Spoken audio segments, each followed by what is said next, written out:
Assalamualaikum warahmatullahi wabarakatuh. Bismillah walhamdulillah wassalatu wassalamu ala rasulillah wa ala alihi wa ashabihi ajma'in, amma ba'd. Yang saya hormati Bapak Gubernur Sumatera Utara, yang saya hormati Ketua Senat, Sekretaris Senat dan anggota Senat UIN Sumatera Utara, yang saya hormati Ibu Rektor UIN Sumatera Utara, Ibu Profesor Dr. Nur Hayati MAG, kemudian para Wakil Rektor 1, 2, 3, dan 4, kemudian para Dekan, Wakil Dekan program studi yang ada di UIN Sumatera Utara. Yang saya hormati seluruh tamu undangan dari berbagai disiplin ilmu dan latar belakang yang hadir pada majelis yang berbahagia ini. Bapak Ibu hadirin, Ibu Rektor yang saya hormati, izinkan saya di hari yang sangat bersejarah ini, saya akan menyampaikan pidato pengukuhan guru besar saya berjudul Pencitraan Politik Islam, memadukan konsep dan aplikasi kampanye politik ala Islam. Judul ini menurut saya sangat menarik di saat kawan-kawan kita, politisi kita, elit politik kita banyak yang sudah bosan terkait dengan posisi pencitraan politik yang dianggap dibuat-buat, yang dianggap dipabrikasi, dan akhirnya inilah yang mengangkat keresahan, kegelisahan saya dalam akademik mengangkat judul ini, bahwa pencitraan politik itu ternyata di dalam Islam kuat dan sangat memberikan manfaat kepada kita semuanya. Dalam kajian ilmu komunikasi, pencitraan politik dipahami sebagai proses strategi pembentukan opini publik, kemudian memberikan narasi baik visual maupun non-visual. Kemudian pencitraan politik seakan-akan memberikan makna yang tidak enak, kemudian banyak melanggar etika. Dan dalam kehidupan kita sehari-hari, pencitraan politik sesungguhnya sudah kita lakukan setiap hari. Menurut Anwar Arifin, bahwa pencitraan itu sesungguhnya sesuai wajah aslinya atau lebih baik dari wajah aslinya. Kita bangun dari tempat tidur itu sudah melakukan pencitraan. Kemudian apalagi kita sudah berada di luar rumah kita dan kita sudah melakukan polesan, kemudian pabrikasi, dan selanjutnya orang-orang yang berada di belakang layar ini yang memperbaiki pencitraan itu. Kemudian pencitraan itu memberi makna bahwa ada yang dipabrikasi dan ada yang dibuat-buat dan ada juga yang sesungguhnya. Sidang yang dimuliakan Allah, pada kesempatan kali ini saya ingin memberikan makna bahwa dalam perspektif Islam, pencitraan politik tidak dapat dilepaskan dari nilai-nilai moral dan prinsip etika dan syariah. Politik dalam Islam bukan sekedar arena perebutan kekuasaan, melainkan ruangan pengabdian yang syarat tanggung jawab dengan norma-norma etika. Allah Subhanahu wa taala misalnya dalam surah Al-Ahzab ayat 70 potongan ayatnya mengatakan bahwa waqulu qaulan sadida. Kita disuruh oleh Allah untuk berkata-kata yang benar. Maka pencitraan politik itu juga sesungguhnya jika itu benar, jika itu memberi manfaat, maka silahkan kita untuk menampilkan paparan kita, wajah kita sesuai dengan etika dan akhlak yang diinginkan dalam Al-Quran.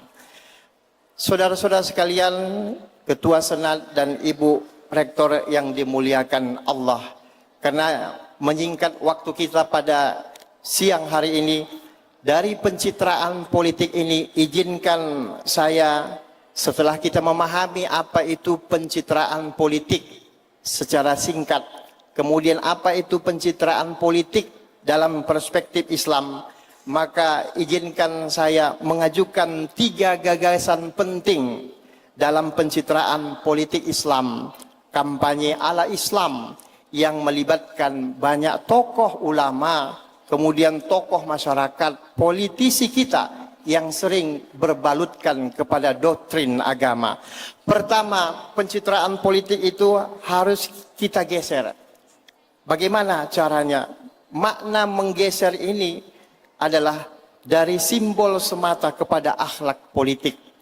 Pencitraan politik Islam jangan berhenti pada busana religius saja, wajah religius saja, jargon agama atau kedekatan simbolik dengan ulama semata, tetapi harus tampil sebagai citra akhlak publik yang lebih mengedepankan kepada kejujuran, adil, amanah, dan berpihak kepada rakyat. Kedua, ulama jangan hanya menjadi stempel politik, tetapi menjadi penuntun etika demokrasi. Gagasan barunya adalah bagaimana pencitraan politik di kalangan ulama, ya, di kalangan ulama kita yang banyak bermain di belakang layar.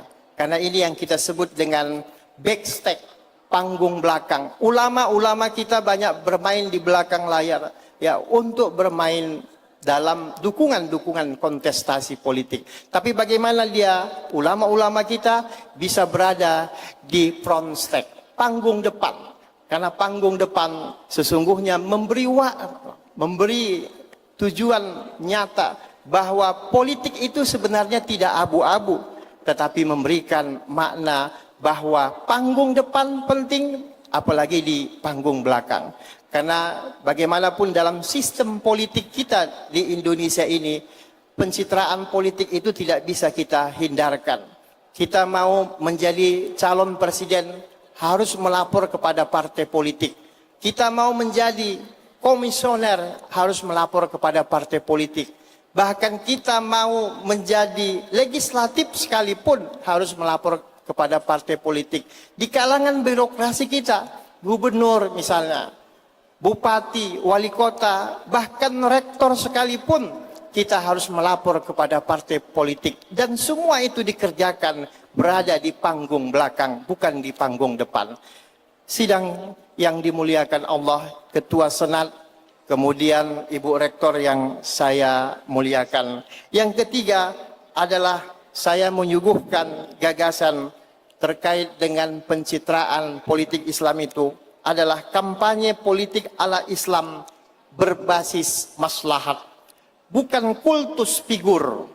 Saya menyarankan bahwa kampanye ala Islam yang ideal tidak semata-mata siapa ulamanya dan siapa yang didukungnya, tapi bagaimana kita menuju agenda keumatan dan kebangsaan yang lebih baik, berakhlak dan bernilai luhur di hadapan Allah Subhanahu wa taala.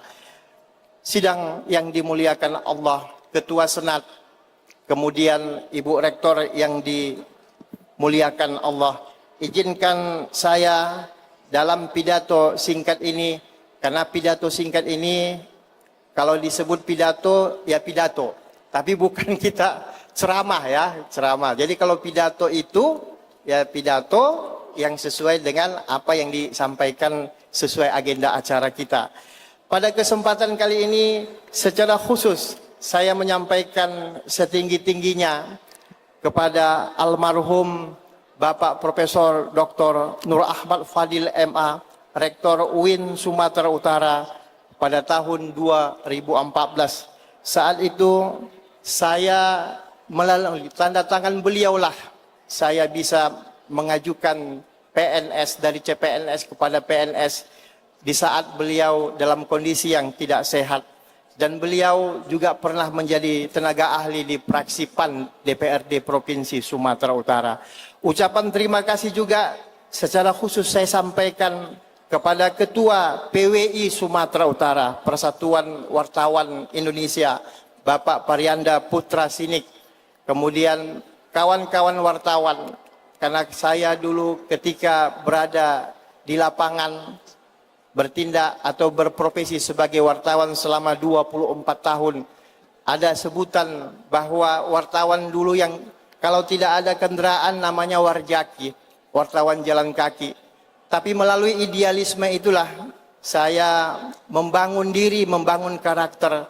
Maka kawan-kawan ketika memanggil saya untuk menulis berita dan mereka memberikan hadiah dan sesuatu, saya tidak pernah untuk menerimanya. Mungkin bekal inilah sesungguhnya mengangkat idealisme kita menjadi orang-orang yang kuat. Kemudian kawan-kawan seperjuangan saya yang ada di harian Medan Bisnis, kebanggaan saya juga kepada kawan-kawan yang menjadi wartawan di media. Salah satunya misalnya Bang Hamdani Nasution, ada Dedi Mulia Purba yang saat ini sedang meliput di tempat kita. Kemudian Bapak Ibu kami sekalian, izinkan saya juga mengucapkan terima kasih kepada Rektor UMSU, Bapak Profesor Dr. Agus Sani MA. Kemudian Wakil Rektor 1, 2, 3, dan 4 Universitas Muhammadiyah Sumatera Utara. Akhirnya saya menyampaikan bahwa dalam pidato pengukuhan saya ini, sesuatu yang tidak bisa saya hilangkan dalam memori saya adalah berkah dari orang tua. Doa-doa orang tua, ayah, mama saya yang sudah mendahului saya. Saya juga banyak didoakan oleh orang tua karena selama kuliah banyak tinggal di masjid. Ya, banyak tinggal di masjid, sejak kuliah sampai tamat kuliah tinggal di masjid. Ketika pulang kuliah, saya juga berjualan roti. Ya, sepatnya di Jalan Pancing 3 di Masjid Raya Al-Jihad. Dan ketika itu juga banyak kawan-kawan ya yang tidak menyangka bahwa saya masuk di PNS ini. Saya tak pernah menginginkan yang namanya masuk PNS. Tapi Allah menginginkan ini, kemudian tepatnya 1 Januari 2015 saya menjadi CPNS dan menjadi PNS dan harus bergabung sepenuhnya di UIN Sumatera Utara. Dan banyak juga yang menyatakan bahwa saya terlalu cepat untuk menjadi guru besar di UIN Sumatera Utara. Tapi inilah ketentuan dari Allah, kemudian doa-doa dari kawan-kawan, ya. Kemudian istri saya banyak membantu saya, Epi Sakdia, SAG, MSOS, yang hari ini bertugas di Fakultas Dakwah dan Komunikasi. Beliau banyak ya memberikan penyabaran, sabar, karena sesuatu yang bertindak itu terkadang bisa melampaui emosi dan tindakan kita. Kemudian saya juga mengucapkan terima kasih kepada anak-anak saya yang hari ini hadir di tempat kita, semuanya laki-laki. Ada Muhammad Khairul Rais Al-Pizar, Al-Hafiz 30 juz, ya.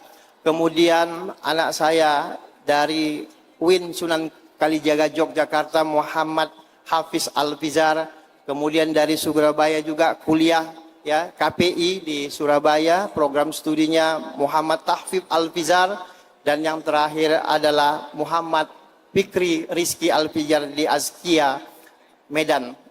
Dan beliau masih SMA kelas 2. Dan yang saya hormati kepada kita semuanya yang sudah hadir dan ikut membantu membersamai saya.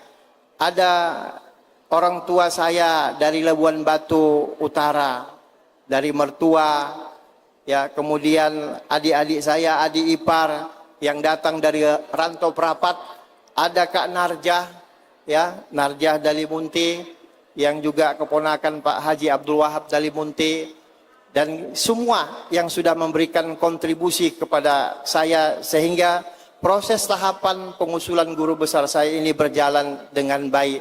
Kemudian adik-adik saya, ya, dari istri saya banyak yang hadir di sini, dan semua kawan-kawan yang ada di Fakultas Dakwah, terutama adinda saya Profesor Dr. Hasan Sajali sebagai dekan yang selama ini banyak membimbing saya.